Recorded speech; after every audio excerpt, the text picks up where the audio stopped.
Hi everyone, welcome back to my YouTube channel. हमारी आज की वीडियो में हम लोग डिस्कस करेंगे हिमाचल प्रदेश एडमिनिस्ट्रेटिव सर्विसेज में किस तरह का पेपर आता है। अगर आप लोग साल 2021 और 20 का पेपर देखना चाहते हो तो आप हमारी प्लेलिस्ट में जाकर के देख सकते हो। आज जो हम डिस्कस करने वाले हैं ये है साल 2019 का पेपर। साल 2021 का पेपर तो आप लोगों को डेफिनेटली देखना ही चाहिए, क्योंकि उसमें काफ़ी ज़्यादा हट करके क्वेश्चंस पूछे गए थे जैसे प्रीवियस ईयर्स में पूछे जाते हैं। हिमाचल जीके के तो काफ़ी ज़्यादा डिफरेंट तरीके से वहाँ पर क्वेश्चंस पूछे गए थे। तो चलिए, लेकिन इसका ये मतलब बिल्कुल भी नहीं है कि पिछले साल के क्वेश्चंस आपके लिए इंपॉर्टेंट नहीं है। पिछले साल के क्वेश्चंस भी आप लोगों के लिए उतने ही ज़्यादा इंपॉर्टेंट है। तो चलिए शुरू करते हैं हमारी आज की डिस्कशन को। पहला क्वेश्चन इसमें पूछा गया है कि स्विट्जरलैंड के राजदूत WP ब्लेजर ने किस वर्ष एक साइन बोर्ड स्थापित कर खजियार को आधिकारिक तौर पर मिनी स्विट्जरलैंड का दर्जा दिया था। तो ये हमारा इसका करेक्ट आंसर है ऑप्शन नंबर ए, 7 जुलाई 1992 को। स्विट्जरलैंड के जो राजदूत थे WP ब्लेजर, उनको यहाँ पर ये चीज लगी थी कि जो भौगोलिक स्थितियां यहाँ की काफी ज्यादा सिमिलर हैं स्विट्जरलैंड से, इसीलिए उन्होंने इसको मिनी स्विट्जरलैंड का दर्जा दिया था। नेक्स्ट क्वेश्चन है, यहाँ पर आपने मिलान करना है। आपको दो सूचियां दी गई है, एक में घाटी दी गई है और दूसरे में पर्वत श्रृंखला दी गई है कि किस में से कौन सी यहाँ पर है। तो पहली है हमारी क्यारा दून वैली। अब बताइए मुझे क्यारा दून वैली कहाँ पर है। तो ये है हमारी मारकंडा और धारती श्रृंखला में। सेकंड है हमारी बल घाटी। तो ये जो हमारी बल घाटी है ये है हमारी शिमला रिज, शिमला पर्वत श्रेणी और शिवालिक पहाड़ी में। नेक्स्ट आ गई कांगड़ा घाटी। तो ये जो कांगड़ा घाटी है हम लोगों की, ये है हमारी धौलाधार और शिवालिक श्रृंखला में। आगे आ गई बड़ा भंगाल घाटी। बड़ा भंगाल घाटी है हमारी धौलाधार और पीर पंजाल श्रृंखला में। नेक्स्ट क्वेश्चन है, निम्नलिखित में से हिमाचल प्रदेश के कुल भूभाग का सर्वाधिक 36% किस हिमालयी क्षेत्र का है। तो नीचे आपको ऑप्शंस दिए गए हैं। इसका सही आंसर है यहाँ पर ट्रांस हिमालयी क्षेत्र। ट्रांस हिमालयी क्षेत्र में सबसे ज्यादा परसेंटेज है 36%। अब देखिए, ये जो ट्रांस हिमालयन रीजन है ये यूरेशियन प्लेट के टकराने के कारण बना है। जैसे कि आप लोगों को पता ही है, यूरेशियन प्लेट के टकराने से इसका निर्माण हुआ है और इसके साथ साथ ही ये लद्दाख और हिमाचल प्रदेश में देश का सबसे ज्यादा उत्तरी क्षेत्र भी है। ठीक है, आप लोगों को पता ही होगा कि जो हिमालय है उसके चारों ओर तिब्बती पठार का विस्तार है। लेकिन अगर हम हिमालयन पर्वतमाला को देखें, जो मुख्य हिमालयन पर्वतमाला है वो इस तरह से है कि सबसे पहले है पीर पंजाल, जस्कर, लद्दाख, पूर्वी काराकोरम और उसके बाद आ जाती है हमारी महाभारत रेंज। अगला क्वेश्चन हमारा है, चोला और डोरा निम्नलिखित में से किस जनजाति का पारंपरिक परिधान है। तो जो चोला एंड डोरा है, नीचे आपको मॉडर्न ट्राइब्स दिए गए हैं हिमाचल प्रदेश के, इसमें से गद्दी कम्युनिटी का ये पारंपरिक परिधान है। गद्दी जो कम्युनिटी है वो आप लोगों को कहां पर देखने के लिए मिलेगी, या आप मुझे कमेंट सेक्शन में बताएं कि हिमाचल प्रदेश में जो गद्दी कम्युनिटी है वो लोग आपको ज्यादातर कहां पर देखने के लिए मिलते हैं। हिमाचल प्रदेश के किस जिले में सबसे ज्यादा मिलते हैं आप लोगों को। अब देखिए, हिमाचल प्रदेश की जो भी जनजातीय लोग हैं वो अपनी जो उनकी वेशभूषा होती है उसके ऊपर काफी ज्यादा गर्व महसूस करते हैं। ज्यादातर जो ये चीजें होती है ना, हाथ से बुनी हुई होती हैं, बहुत ज्यादा लोकप्रिय भी हैं इसलिए ये। और अपने जो पारंपरिक और जातीय पोशाक है इनको पहनने के यहाँ के लोग बहुत ज़्यादा शौकीन हैं। आप लोगों ने देखा ही होगा कि जब ये गद्दी कम्युनिटी इन लोगों की शादी भी होती है तो तब ये और दिन पहने ना पहने, लेकिन जब इनकी शादी होती है तो उस समय ये अपने पारंपरिक परिधानों को ज़रूर पहनते हैं। शादी वाले दिन काफ़ी गर्वान्वित महसूस करते हैं ये अपने परिधानों को लेकर के। नेक्स्ट है हमारा यहाँ पर जो क्वेश्चन है उसमें भी कुछ एक लिस्ट दी गई है ट्राइबल्स की ही। ट्राइब्स बहुत ज़्यादा इंपॉर्टेंट है। ट्राइब में से क्वेश्चंस हर एक पेपर में आप लोगों से ज़रूर पूछा जाता है। अब स्वांगला ट्राइब के बारे में डिटेल में हमने डिस्कस किया है हमारी एक वीडियो में जो अभी रिसेंटली अपलोड की गई थी चैनल पर, तो आप जाकर के देख सकते हो, जिसमें स्वांगला कम्युनिटी के बारे में सारी की सारी चीज़ें डिटेल में डिस्कस की गई हैं।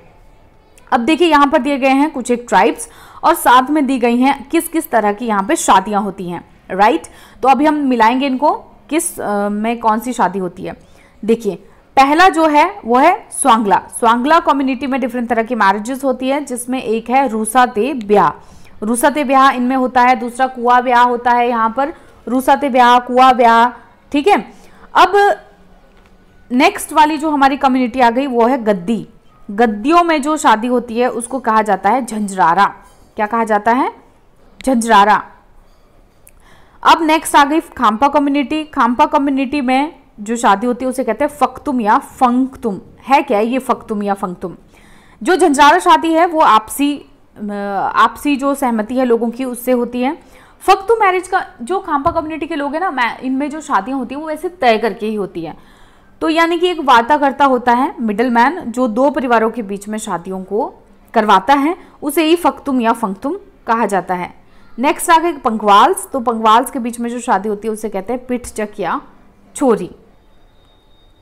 अगला जो क्वेश्चन है वो है वायु पुराण में से निम्नलिखित में से कौन सी जनजाति महानद पर्वत के वासी वर्णित है? तो इसका सही आंसर है हमारा किन्नौरा। ये जो किन्नौरा ट्राइब है ये किन्नौर जिले के रहने वाले हैं, किन्नर भी इन्हें कहा जाता है, और वायु पुराण में इन लोगों का ये लोग वर्णित है वायु पुराण में। नेक्स्ट क्वेश्चन हमारा है हिमाचल प्रदेश के कुल भौगोलिक क्षेत्र 55,673 वर्ग किलोमीटर में से कितना भाग अनुसूचित क्षेत्र में आता है? तो इसका सही आंसर है हमारा 23,655 वर्ग किलोमीटर। ये अनुसूचित जाति के क्षेत्र में आता है। अब अगला क्वेश्चन हमारा है हिमाचल प्रदेश में नागर शैली का प्राचीनतम उदाहरण निम्नलिखित में से किसमें है? तो इसका सही आंसर है हमारा मसरूर टेम्पल। जो मसरूर टेम्पल है हिमाचल प्रदेश का, इसमें नागर शैली का प्राचीनतम उदाहरण है, और ये है कहाँ पर? कांगड़ा घाटी में है। ठीक है, ब्यास नदी पर है, ये ब्यास नदी के किनारे पर ये मंदिर है कांगड़ा घाटी में। इसमें जो मुख्य देवता हैं वो है शिव जी हैं, विष्णु हैं। ठीक, तो ये 8वीं शताब्दी में बनाया गया था। ये भी इंपॉर्टेंट है, ऐसा भी पूछ लिया जाता है कई बार कि कुछ एक मंदिर दिए गए होते हैं, ये कौन सी शताब्दी में बना था, कौन सी शताब्दी में बना हुआ था। तो बेसिकली ये 8वीं शताब्दी में बनाया गया था, और नागर शैली का प्राचीनतम उदाहरण ये पेश करता है यहाँ पर। नेक्स्ट क्वेश्चन आ गया, किस शासक के शासनकाल से बशौली चित्रकला अपने प्रख्याति पर आई थी? मतलब सबसे ज्यादा ये कब मशहूर हुई थी? ठीक है, तो इसका सही आंसर हमारा यहाँ पर है राजा कृपाल पाल। राजा कृपाल पाल के समय पर जो बशौली पेंटिंग है वो सबसे ज्यादा प्रख्यात हुई थी। ठीक है, तो जो बशौली है वो बेसिकली जम्मू कश्मीर के कठुआ का एक कस्बा है। ठीक है, रावी नदी के दाएं किनारे पर है ये, और इसकी अगर ऊंचाई अगर हम बात करें कितने एल्टीट्यूड पे है, तो ये है 1876 फीट के एल्टीट्यूड पर। और ये अपने बशौली को जाना जाता था वैसे अपने जो शानदार महल है उनके लिए, और लघु चित्रकला के लिए। लघु चित्रकला यानी कि मिनिएचर पेंटिंग्स के लिए इसको जाना जाता है। नेक्स्ट है निम्नलिखित में से किस राष्ट्रीय पार्क या अभ्यारण्य का जो कुल क्षेत्रफल है वो 1171 वर्ग किलोमीटर है? तो इसमें सही आंसर है हमारा द ग्रेट हिमालयन राष्ट्रीय पार्क। इंपॉर्टेंट है ये भी पार्क, नेशनल पार्क तो ऑब्वियसली बातें इंपॉर्टेंट होते ही हैं। Great Himalayan national park Kullu में स्थित है। इसे जब स्थापित किया गया था 1984 में, और यहाँ पर इसका जो क्षेत्रफल है वो 1171 स्क्वायर किलोमीटर है। राइट, और इसके साथ ही यहाँ पर बहुत सारी जो फ्लोरा और फौना की प्रजातियां भी पाई जाती है, जंगली जीव जंतुओं और पौधों की। इसे वन्य जीव संरक्षण अधिनियम में 1972 के अंदर इन सबको बचाया यहाँ पर गया है। नेक्स्ट क्वेश्चन हमारा आ गया, हिमाचल प्रदेश सरकार ने कन्या सशक्तिकरण एवं कल्याण बोर्ड का नाम बदल करके क्या रख दिया है यहाँ पर? तो इसका सही आंसर है हमारा हिमाचल प्रदेश गुड़िया बोर्ड। सी इसका करेक्ट आंसर है यहाँ पर, हिमाचल प्रदेश सक्षम गुड़िया बोर्ड। अगला जो क्वेश्चन हमारा है वो है चंबा जिले में मिले प्रस्तर अभिलेख अधिकतर किस लिपि में पाए गए हैं? तो इसका सही आंसर है हमारा शारदा और टांकरी। शारदा और टांकरी में जो मैक्सिमम अभिलेख हैं चंबा जिले में जो पाए गए हैं वो शारदा और टांकरी में है। अगला क्वेश्चन हमारा है संगौली की संधि में ईस्ट इंडिया कंपनी की ओर से किसने हस्ताक्षर किए थे? तो इसका सही आंसर है हमारा लेफ्टिनेंट कर्नल पैरिस ब्रैडशॉ। संगौली की संधि हुई कब थी? तो सितंबर 1815 को हुई थी। क्या किया था इसने? जो नेपाल की सीमा रेखा है उसकी स्थापना की थी। इसके बाद 2 मार्च 1916 को जो ईस्ट इंडिया कंपनी है और नेपाल के राजा हैं, जब उस समय एंग्लो नेपाली युद्ध हुआ था, इसके बाद इसकी पुष्टि भी यहाँ पर की गई थी। नेपाल की तरफ से जो हस्ताक्षरकर्ता थे वो थे राजा गुरु गजराज मिश्रा थे, और कंपनी की तरफ से जो हस्ताक्षरकर्ता थे वो थे lieutenant colonel Paris Bradshaw. Next question हमारा आ गया, चंबा के लंजी सरो और राजनगर निम्नलिखित में से किसके विकास हेतु स्थापित केंद्र है? तो इसका सही आंसर है हमारा सी ऑलिव, यानी कि जिसे हम जैतून भी कहते हैं। नेक्स्ट क्वेश्चन हमारा है हिमाचल प्रदेश में उपलब्ध पनबिजली की कुल 27,436 मेगावाट क्षमता में से कुल कितने का दोहन कर लिया गया है? तो इसका करेक्ट आंसर है हमारा ऑप्शन नंबर सी, 10,519 मेगावाट का दोहन कर दिया गया है। टोटल कितनी है पनबिजली की? 27,436 और जिसमें से 10,519 मेगावाट का दोहन कर लिया गया है, उसे हार्नेस कर लिया गया है। नेक्स्ट क्वेश्चन हमारा है, हिमाचल प्रदेश में किस योजना के अंतर्गत गरीबी रेखा से नीचे रह रही 10 से 75 वर्ष की महिलाओं को उनकी अपंगता और मृत्यु पर लाभान्वित किया जा रहा है?